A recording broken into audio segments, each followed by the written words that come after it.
He told you that he stopped doing stand-up because he had 7 TV shows. See, the reason I stopped was because I had 7 shows on TV all at once.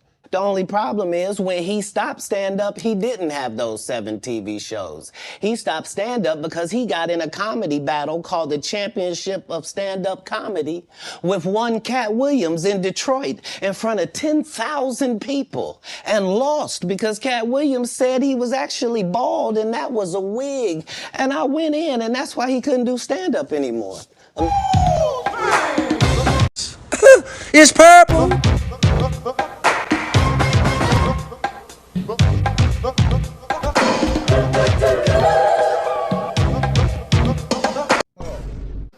He gonna walk up and introduce himself, Charles Johnson, man. Everybody around here call me Bombinition, though. Everybody around here call me Bombinition, it's fine. You call me that. Don't even worry about it. Everybody call me Bombinition. Everybody call you Bombinicious. Yeah, everybody in the whole city call me Bombinition. Don't even worry about it. It's fine. You call me that. Don't even worry about it. Bombinicious, this is what everybody call. Yeah, everybody call me that, man. Don't worry about it. I'm like, all right. So all week long, my ass talking about Bombinicious, what up, boy? Hey, Bombinicious, you gonna run around, come over and watch the game with us later on. Hey, Bombinicious, run to the store, grab some beer, come on back. My cousin said, what you calling him?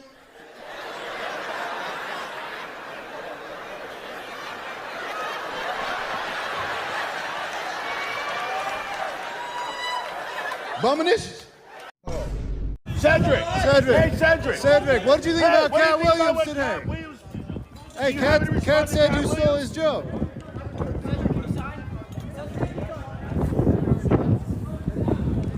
Cedric, why do you think Would you guys sit? Oh, sorry. Why do you think he gave that interview today? He said, everybody call him Bombinicious. It's all right for me to call him that. Like, nah, man, his name's CJ. He's saying you could call me by my initials. That's what he's saying. The only way that I could answer that question is by telling the Bombinicious story. It's a true story. See, there was this white family lived in Mississippi, and they had this man who worked for them occasionally named Bombinicious. Now, he did various small jobs for them on and off for about a week. One night, he had just finished bartending a party, and the lady of the house realized that she didn't have any money. So she said to him, Bombinicious, I want to write you a check, but I don't know how to spell Bombinicious. And he said, well, I've been meaning to talk to you about that. See, when I came to work for you, I told you my name, and then I said, but you can call me by my initials. And I can't let these dudes lie. Cedric sitting here telling you why he ain't a movie star. He over here look like a walrus. You didn't say nothing. He can't even get his arms off his stomach sitting over here. Why I'm not a movie star. Okay, so tell me He about never this. said thank you. So what's up with you and Steve, man? Ain't nothing with me.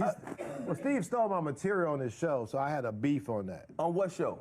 When he was on the Bull talk show he had, and he did all my Halloween material one Halloween. I'm watching. Somebody called me and said, "Man, homeboy doing your material." So he did my whole Halloween run.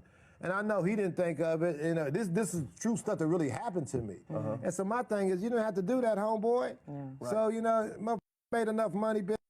You know? Wow. I don't do the things that everybody do to make it. I had to sit down and think about it. I don't want it like that. All I can buy is cars and shoes, a bigger house, more cars, and I want some more ass kissers. This is what rich do. This is what money is. If you really break it down, there's nothing you can really do with it. You're just stacking it up to give it to somebody. Because if something happened to you, you're not taking it with you. Once I start thinking like that, the desire for me to chase in this business and compete went away.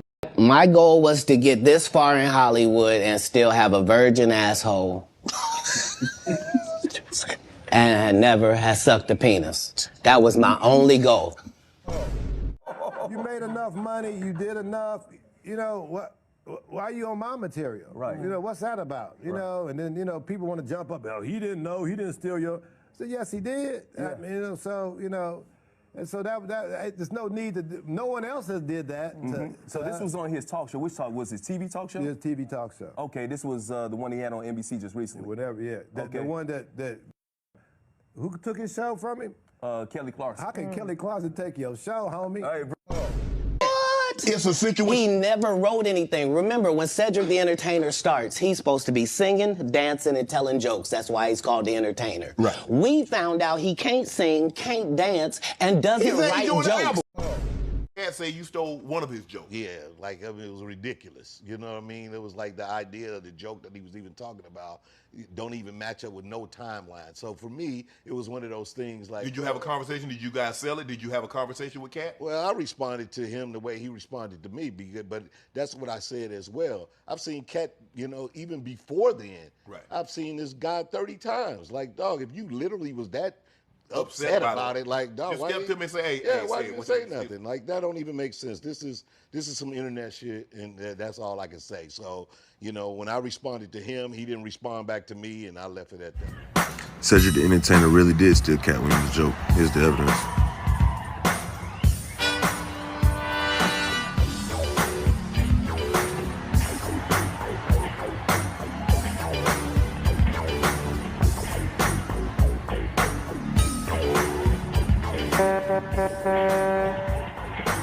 What's up, Nick?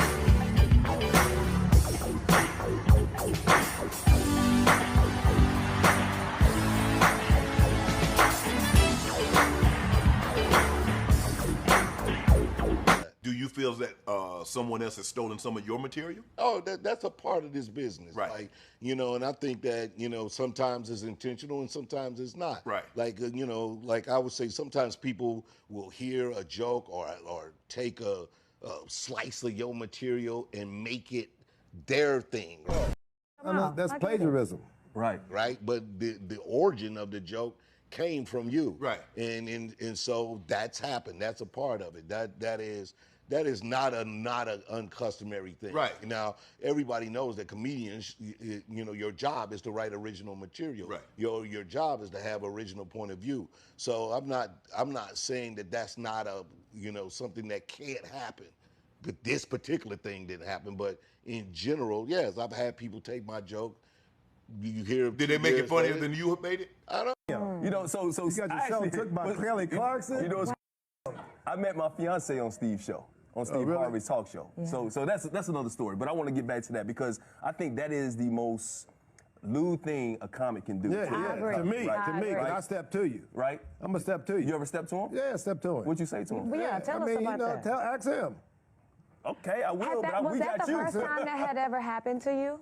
No. No, okay. step Irritated to you you. so much about Steve doing it then? Because he made it. He's Okay. there. He's on national no TV. need. You paid. You did your thing. You try to either with me, or you disrespecting me, or you I don't understand that. You taking food out of my money, you taking whatever. You know what I mean? I get what Yeah, food out your I don't. mouth. That's I get it. plagiarism. Right. He did 4 comedy specials. They're so bad, Shannon, they're not available on Netflix or Tubi. Can I say that again for the audience? They're so bad that they're not available on Netflix or Tubi. You don't think Sam's a good comedian? The world doesn't think that, sir. I have 12 comedy specials. He has 4 specials that are not available on Netflix or Tubi. It seems to me, Cat, that you had a lot to get off your chest. No. You wanted to set the record straight. Winners are not allowed to allow losers to rewrite history. I don't say any of these things if my name is not breached by these people on your platform. Michael Blackson said it was to get attention from all the top comedians. Let's go! Thing. Cedric told you when you asked him, did you steal Cat Williams' joke? Yeah. He said it don't line up. How it don't line up that I did it on TV in 2018? You came to see me at the Comedy Store do it in 2019 and then did it on the Kings of Comedy. Like, what doesn't line up? This is a televised joke. We should have had the cameras rolling when he walked in. Oh, he was going already. I said, God, you in control. Take the wheel. Before I ask one question, he went 30 minutes. So now, as the as the interviewer, I'm going in my head, do I cut him off and get to the line of questioning? or do I let him go? I don't need to be motivated. The truth doesn't motivate. He says, I'm going to tell the truth. I'm going to set the record straight. And he's asking me, say, well, why did you? I say, Cat, I'm assuming when someone comes on my show and they're telling me something that no one else has heard, I'm assuming they're telling me the truth because only said individual was there would know. Look, you come to my platform, you talk. I'm not trying to, I'm not trying to be I had no idea where Cat was going to go. I had the only thing that like I said, he went 30 minutes and I didn't even get a question in. I still got questions for another 20, 30 minutes. So we really could have gone over 3 hours. But at that point in time, I'm exhausted.